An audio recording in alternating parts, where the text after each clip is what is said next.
जैन जी ने जंतर मंतर पर आंदोलन करके ये साबित कर दिया कि अब जो भी बात होगी वो सिर्फ शिक्षा और स्वास्थ्य के ऊपर ही होगी। तो छात्रों ने सवाल करना शुरू कर दिया और सिर्फ जैन जी ने ही नहीं बल्कि जनरेशन अल्फा ने भी सवाल पूछना शुरू कर दिया। और लोकतंत्र में सवाल पूछना बहुत ज्यादा इंपॉर्टेंट होता है। जंतर मंतर पर आंदोलन खत्म करने के बाद झारखंड की राजधानी रांची में भी बहुत ही तेजी से प्रदर्शन जारी है, क्योंकि इस देश की सच्चाई ये है कि राज्य बदल जाए, सरकारें बदल जाएं, लेकिन नहीं बदलती तो वो है शिक्षा व्यवस्था और स्वास्थ्य। तो अब जो नई जनरेशन जैन जी है वो सिर्फ सवाल नहीं पूछ रही है, वो सिर्फ सरकारों को देखकर सवाल नहीं पूछती है, वो पूछती है सवाल कि आखिर हमारी शिक्षा कहाँ गई, आखिर हमारा पेपर लीक क्यों हो रहा है बार बार। तो झारखंड में अभी क्या है कि झारखंड में इंडिया गठबंधन की सरकार है, तो लोग यही सवाल कर रहे हैं कि आखिर जो कांग्रेस पार्टी जब जंतर मंतर पर आंदोलन चल रहा था तो बहुत ही उग्र रूप से आई थी कि बिल्कुल जैन जी की बात माननी चाहिए, लेकिन झारखंड में जब हेमंत सोरेन की सरकार होते हुए भी कहाँ गई आखिर कांग्रेस जनता पार्टी और कहाँ गई कॉकरोच जनता पार्टी। छात्रों का ही समर्थन करना था, पेपर लीक की समस्या तो हर स्टेट की है, चाहे वो झारखंड हो, चाहे उत्तर प्रदेश हो, बिहार हो, गुजरात हो, या किसी भी स्टेट की बात कर ली जाए तो पेपर लीक से लेकर शिक्षा व्यवस्था का खराब व्यवस्था हर स्टेट की है।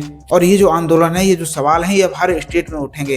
तो आखिर कहाँ गई वो कॉकरोच जनता पार्टी, कहाँ गई अभिजीत दीप के, क्यों नहीं समर्थन करते झारखंड में? जो बच्चा रांची में बैठ के बारिश में बैठा हुआ है, रात में बारिश हो रही है, आखिर क्यों हेमंत सोरेन सरकार उनकी बात नहीं सुनती? ये बात सोचनी पड़ेगी सत्ता पक्ष को भी और विपक्ष को भी कि युवा अब सिर्फ सवाल सत्ता पक्ष से ही नहीं पूछेगा बल्कि विपक्ष से भी पूछेगा कि जहां जहां आपकी सरकार है आखिर वहां पेपर क्यों लीक हो रहे हैं। और ये सच भी है, क्योंकि सवाल पूछते रहना चाहिए।